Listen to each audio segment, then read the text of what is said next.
No, I couldn't have gotten in here, but I did grow up here. I grew up in the neighborhood, in the shadow of this imposing place. My brother Kyle and I and my friend Ben Affleck, brilliant guy, good guy, never really amounted to much. We all grew up right here in Central Square, children of this sometimes rocky marriage between this city and its great institutions. To us, MIT was kind of like the man, this big, impressive, impersonal force. At least that was our provincial, knee-jerk teenage reaction, anyway. And then Ben and I shot a movie here.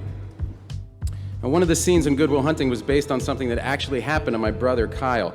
He was visiting a physicist that we knew at MIT, and he was walking down the infinite corridor. He saw those blackboards that line the halls. And so my brother, who's an artist, picked up some chalk and wrote an incredibly elaborate, totally fake version of an equation. And it was so cool and completely insane that no one erased it for months. This is a true story. Anyway, Kyle came back and he said, "You guys, listen to this. They've got blackboards running down the hall because these kids are so smart. They just need to, drop everything and solve problems." And it was then we knew for sure we could never have gotten in. But look, I'm happy to be here anyway. I might still be a knee-jerk teenager in key respects, but I know an amazing school when I see it. We're lucky to have MIT in Boston, and we're lucky it draws the people that it does, people like you from around the world. I mean, you're working on some crazy stuff in these buildings, stuff that would freak me out if I actually understood it. Well, Professor Tegmark has an excellent take on all of this. My advice, he said recently, is to go out and do really interesting things so the simulators don't shut you down. Now then again, what if it isn't a simulation? Either way, my answer is the same. Either way, what we do matters. What we do affects the outcome. So either way, MIT, you've got to go out and do really interesting things, important things, inventive things, because this world, real or imagined, this world has some problems that we need you to drop everything and solve. So go ahead, take your pick from the world's worst buffet. Economic inequality, that's a problem. How about the refugee crisis? Massive global insecurity, climate change, pandemics, institutional racism, fear-driven brains working overtime. Here in America and in places like Austria, where a far-right candidate nearly won the presidential election for the first time since World War II. Or the Brexit, for God's sakes, that insane idea that the best path for Britain is to cut loose from Europe and drift out to sea. I mean, what is Europe even going to look like in 25 years? And add to that, a banking system that steals people's money. It's all right, I'm not running for office. And I don't know if justice is coming for you in this life or the next, but if justice does come for you in this life, her name will be Elizabeth Warren. All right, so before my little banking digression, I rattled off a bunch of big problems. And a natural response is to tune out and turn away. But before you step out into our big troubled world, I want to pass along a piece of advice that Bill Clinton offered me a little over a decade ago. Actually, when he said it, it felt less like advice and more like a direct order. But what he said was, turn toward the problems you see. You have to engage and turn towards the problems that you see. Walk right up to them, look them in the eye, and then look yourself in the eye and decide what you're going to do about them. Now, in my experience, there is just no substitute for actually going and seeing these things. I owe this insight, like many others, to my mom. When I was a teenager, Mom thought it was important for us to see the world outside of Boston. And I don't just mean Framingham. She took us to places like Guatemala, where we saw extreme poverty up close, and it changed my whole frame of reference. And I think it was that same impulse that took my brother and me to Zambia in 2006 as part of the One campaign, the organization that Bono founded to fight desperate and what he calls stupid poverty and preventable disease in the developing world. And on that trip, in a small community, I met this girl, and I walked with her to a nearby bore well where she could get clean water. She'd just come home from school, and I knew the reason that she was able to go to school at all was clean water.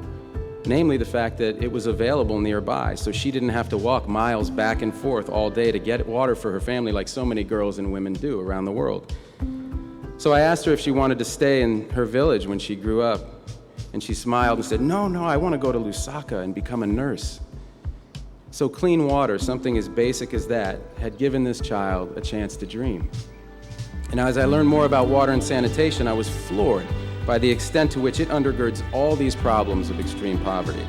The fate of entire communities, economies, countries is caught up in that glass of water, something the rest of us get to take for granted.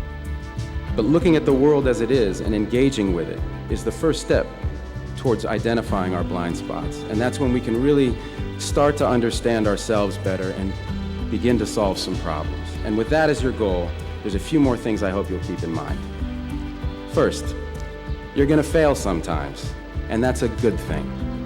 For all the amazing successes I've been lucky to share in, few things have shaped me more than the auditions that Ben and I used to go on as young actors, where we'd get on a bus, we'd show up in New York, we'd wait our turn, we'd cry our hearts out for a scene, and then be told, okay, thanks, meaning game over. We used to call it being okay, thanks. And those experiences became our armor. All right, now you're thinking, great, thanks, Matt. Failure is good, thanks a ton. Tell me something I didn't hear at my high school graduation. To which I say, okay, I will. You know the real danger for MIT graduates? It's not getting okay, thanks. The real danger is all that smoke that's been blown up your graduation gowns about how freaking smart you are. Well, you are that smart. But don't believe the hype that's thrown at you.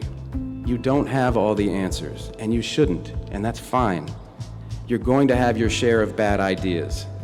But whatever you do, just keep listening, even to people you don't agree with at all. But for all of you here, your work starts today. And seriously, how lucky are you?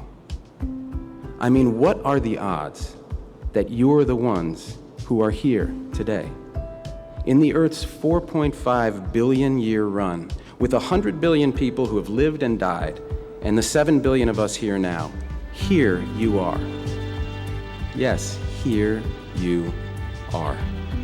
Alive at a time of potential extinction level events, a time when fewer and fewer people can cause more and more damage, a time when science and technology may not hold all the answers, but are indispensable to any solution.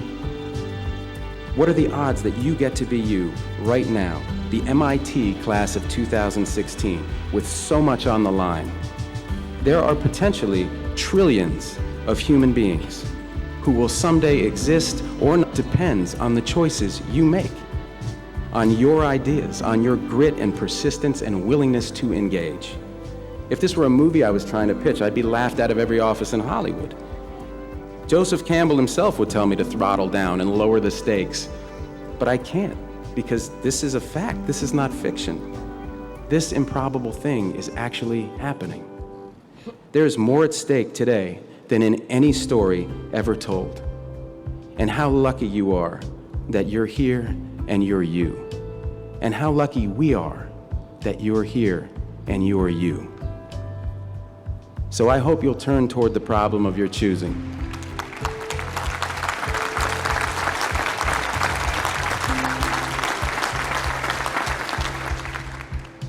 I hope you'll turn toward the problem of your choosing. I hope you'll drop everything, and I hope you'll solve it. This is your life, class of 2016. This is your moment, and it is all down to you. Ready, player one, your game begins now. Thank you, congratulations.